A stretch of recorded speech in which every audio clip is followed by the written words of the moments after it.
What's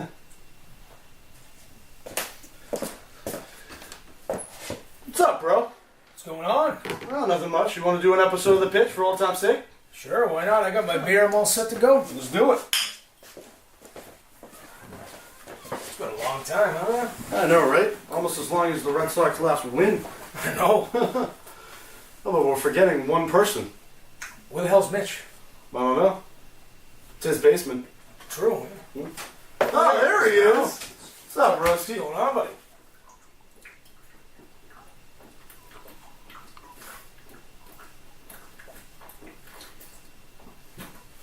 Yeah, I'll do the pitch.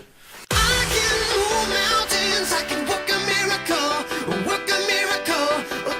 I'll keep you like an oath. May nothing but death do us part.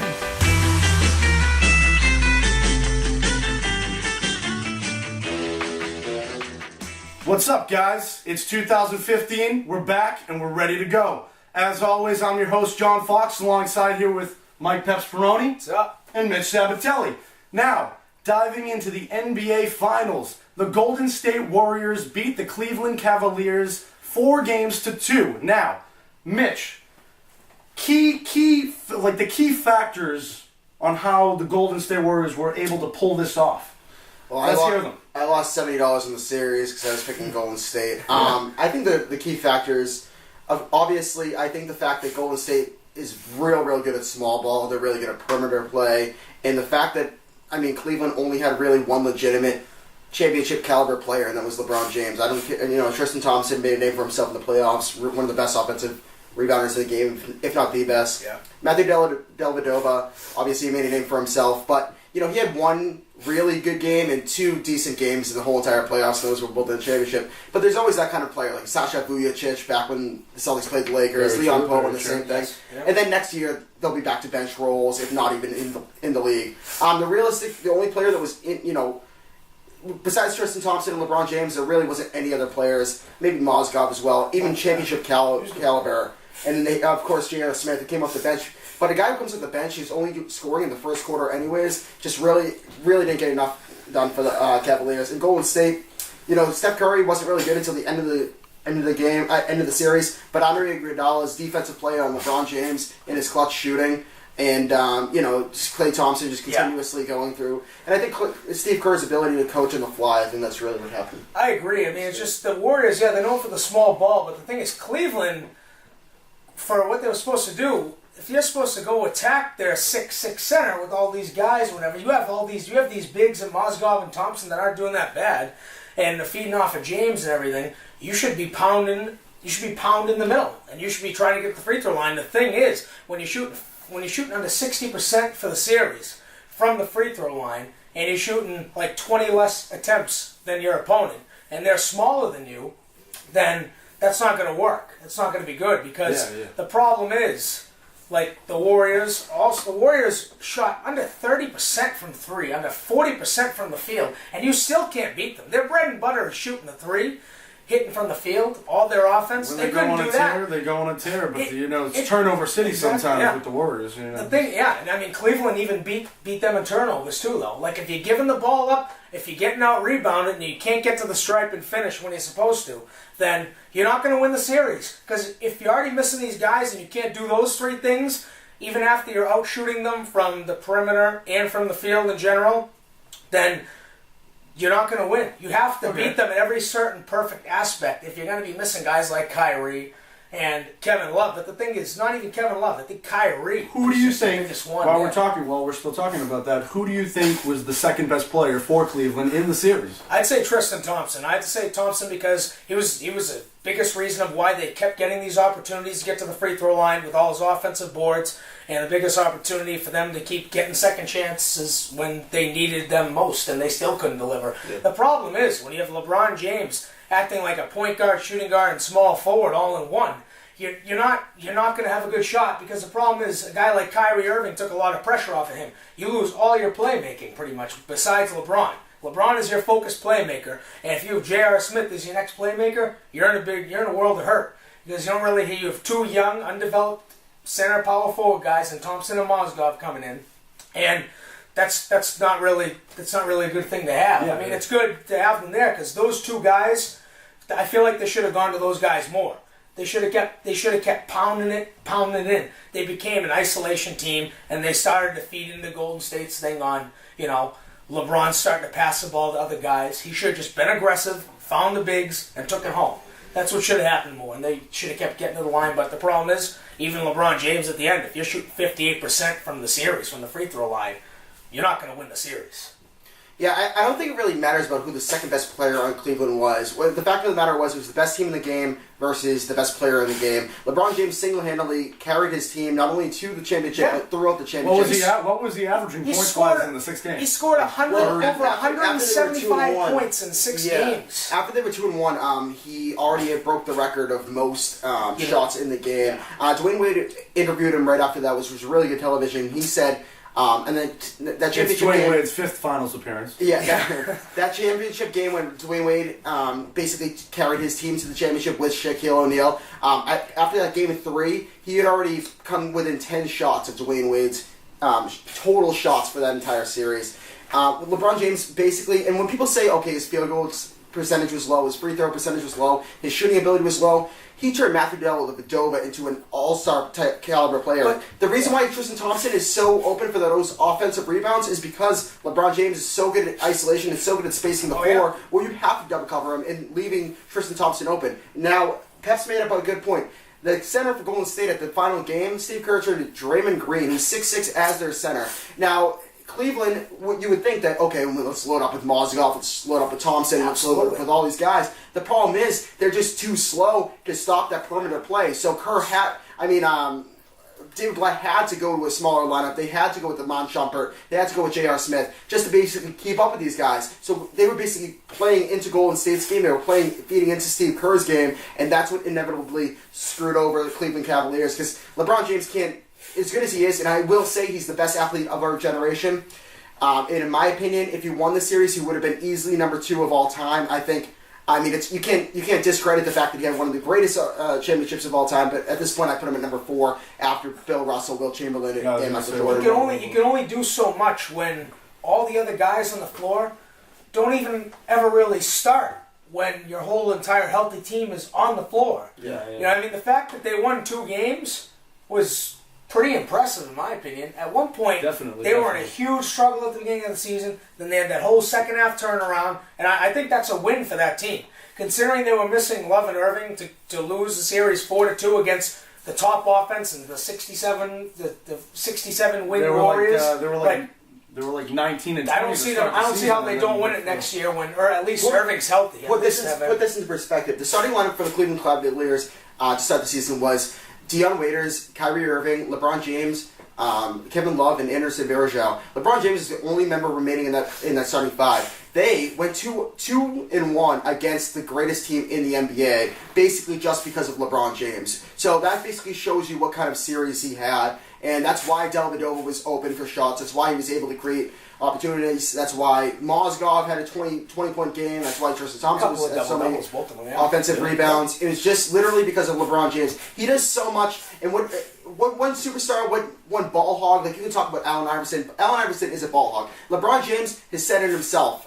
He wants to pass the ball first. He's one of the best passers we've ever seen. He's one of the best point guards we've ever seen, and he's 6'7". So for him to be a 6'7" point guard like a Magic Johnson, but also be able to play the 4, he can get down low, he can dunk the ball. He's great on facilitation. He's great on defense. His defensive, he can lock down a Steph Curry. He can lock down a Klay Thompson, and also be good in the fast break. Be good defensively. He can ISO. He can slow the game down. He can speed the game up. He can just do everything on the court, and that's something that Michael Jordan couldn't even do. He's the one person I've never seen that kind of athletic freak show of player, and I think you saw it for the first time this championship. But the thing is with Michael Jordan is he didn't worry about he wasn't a pass first kind of player. He'd dish it out on occasion, but if you're a superstar of that caliber, you cannot think pass first, and that's what killed him in these last few games. He was passing off too much. He needed to take control early on and set the tone, and he didn't do that. And I think that's why they eventually lost. Yeah. Because you're passing it to Dellavedova, I don't even think he had like 10 points in the last 2 games. He And was then nothing. JR, besides last game, wasn't doing anything. Mozgov had a whole game where he had no points and no rebounds. I mean, they sat him, it's inconsistent. Yeah, they sat him for a whole game too. But, yeah, it's inconsistent. And if you're not going to come at one point and be like, you know what, I got to completely take over like I have the first 3 games. He needed to play like he did in those first 3 games the entire series, and it would have probably at least gone 7. But when you're trying to dish it out too much because you start seeing, Delvedova got 20 points, he's been hitting, I can get Smith and all these other bigs involved. And the problem is when you start passing it too much to the point where you're starting to allow the offense to go through everybody else but you in certain situations when that's not how it should be. He should be taking charge, feeding off screens, getting the fast guys out there, getting the bigs down low, setting screens away from the ball, cutting to the rim, getting to the hoop. All of them, they just need to attack the hoop. Golden State, with the smaller team they had, I mean, even with LeBron, even if you don't have the 2 bigs out there at the same time because they're slower, have one of them out there, and everyone just start attacking the hoop and get your speedsters in there, like Shumpert and J.R. Smith in there to start crashing the boards. All right, last topic on the NBA Finals. We'll start off with you, Peps. Do you think Andre Iguodala rightfully won MVP? I think the reason why he won the MVP was not because he was statistically the best player, but because the move to put him into the game eventually catapulted them to the place where they needed to be to become NBA champions. If they did not make that move, I'll tell you right now, they might not be champions right now. Because the biggest difference was the coverage on LeBron. LeBron was averaging over 40 points per game in the first 3. You insert Iguodala, and LeBron has to become more of a passer, who has to rely on his team, and that takes away from what he's truly about, which is feeding right into their game, making everybody else have to step up, which they really didn't do. Maybe 1 or 2 guys would score double-digit points besides LeBron in those games, but LeBron was held to 20 points, I think, in the 5th game, and then he had like 32 in the last one. He was doing everything he could at that point, but I mean, Iguodala clearly had a huge impact on him. If you put him in the starting lineup, you have a little more offense, you got a little more speed, and you got better defense. That's why they won the series, because Steve Kerr made the move to put Iguodala into the starting lineup and get rid of Bogut, who's slow and clearly seemed like he didn't really belong there at all. I mean, I mean the way he was playing, I don't even see him in the starting lineup next year if he keeps playing like that.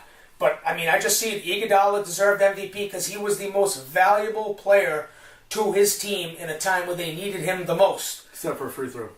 Except for free throw. Yeah, but sure. But, I mean, he was the veteran experience. He was the guy that they needed to step in and step up. And he was very consistent in all aspects of the game.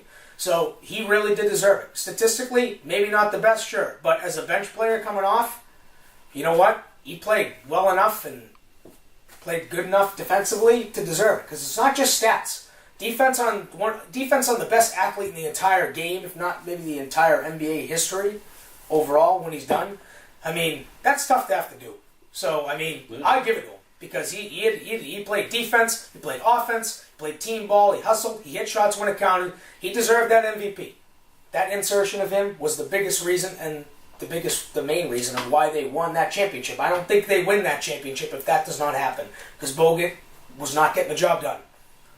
All right. Yeah, I think the reason why Andre Iguodala won the MVP is because they can't get the MVP to the coach. I think Steve Kerr did an excellent job inserting Andre Iguodala into the starting lineup, went with that whole entire new wave offense completely going small the entire rest of the way after they benched Andrew Bogut. I think Steve Kerr did an absolutely wonderful job as a coach, as a rookie coach, nevertheless, winning the runner-up to Mike Budenholzer of Atlanta during the regular season, and then probably just blowing people's minds during the playoffs. What Steve Kerr, everyone knows of him as a shooter, and in his playing days, really was able to adapt that into his coaching scheme as well. I think the fact that Steve Kerr, what he did in his rookie season was awesome. But I will say I do disagree a little bit with Andre Iguodala being the MVP. I love the fact that what Andre Iguodala was able to do. Ever since he was on the 76ers, everyone wanted him to be that superstar. He never was. He's always kind of like a poor man's Paul Pierce. But he really stepped up this series, and he did what he had to do, and he catapulted the Golden State Warriors to the championship. But say what you want about what happened to Steph Curry the first couple of games. Without Steph Curry, the Golden State Warriors don't win. That's true. It has to be Steph Curry, in my opinion, with the MVP. And I will also say that LeBron James, when they were saying that LeBron James was going to win the MVP, yeah, he had a hell of a series. But I just can't fathom giving a Cleveland Cavalier, even if they, in 6 games, if they gave a Cleveland Cavalier the MVP, that's just an insult to the whole entire Golden State franchise, even though they beat them. LeBron James is playing in a different world right now. Everyone knows he was the best player in the series, but you can't give it to a team that didn't win the series, especially only in 6 games. I would have given it to Steve Kerr if I could give it to a coach, but if not, I would have given it to Steph Curry. And after that, Klay Thompson didn't show up the last 2 games, and then I would give it to Andre Iguodala. But I do think that Steph Curry, every time you need a big shot, he would hit that big shot. He'll have his future opportunities. Iguodala deserved it. Right. Well, he deserved it. He was the X factor of the series. I don't think he was necessarily the most valuable player in the series, and that would be Steph Curry. True, but if he doesn't step in, I'm telling you right now, they don't win 3 games in a row, they might not even win the championship. Well, they might win without him. They might win 7 games. We don't know let's take Steph Curry out of the... Well, you clearly can't take Steph Curry out, but I will say for a team that values itself on its offense, shooting 28% from 3 for the series and 37% from field really isn't what he is in there to do.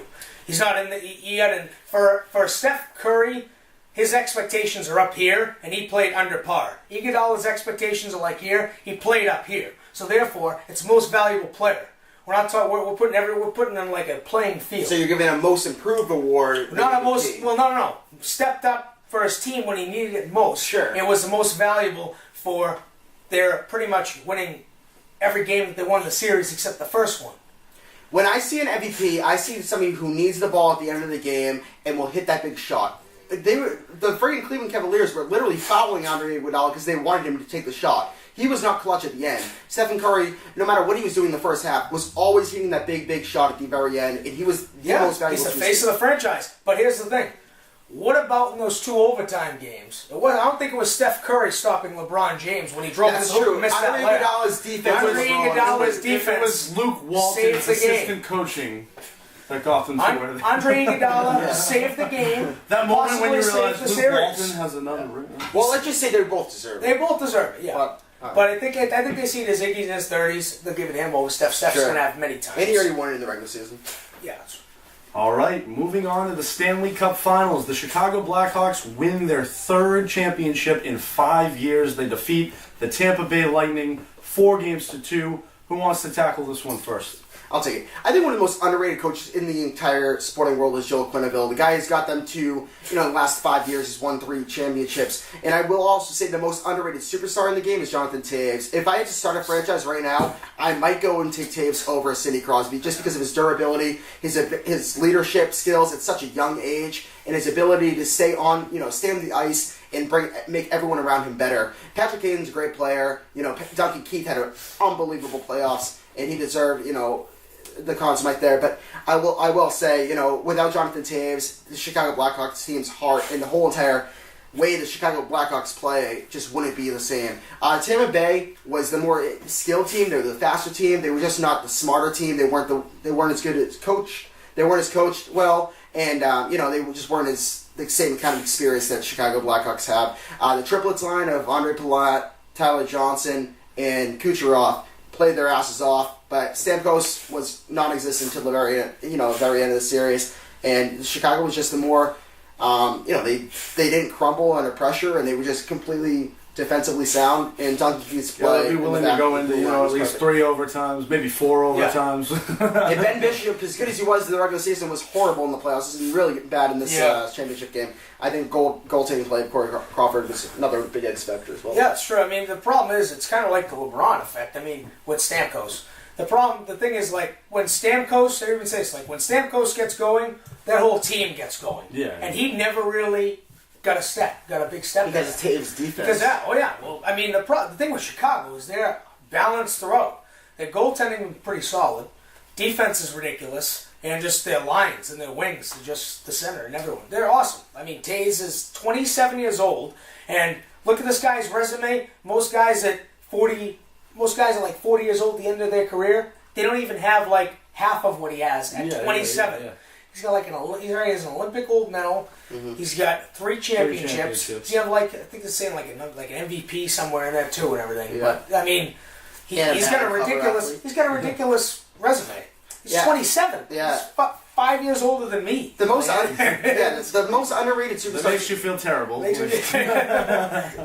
most underrated superstars in any sports right now, I think, are Buster Posey and Jonathan Toews because of their ability to do so well in the postseason and championship play. Also 3 championships. The way that they can get everyone around them better. But I will say, we weren't around to cover, in October. Yeah. We're back now. We always talk about the Chicago Blackhawks front office, their ability to keep, their mainstays of Kane, Taves, Duncan Keith, Corey Crawford always there, and to let guys like Dustin Byfuglien go and still replenish the team with Christopher Stieg, get new guys to come in with free agency and trades, really to blend well with the veterans. And now those young talented players like Taves and Kane are now becoming veterans. This team's only going to get better if they can. I've never seen such a balanced hockey team in like the last decade than that team. If not decades to come, like they're up there in history. They're the San Antonio Spurs of hockey. Pretty much, if you will. Or the Giants. Every other year. Yeah. The Kings have a chance to do that. The Kings have won 2 and 4. They got a chance next year, maybe 3 and 5. Yeah, we'll see. That's you guys in the playoffs first. All right.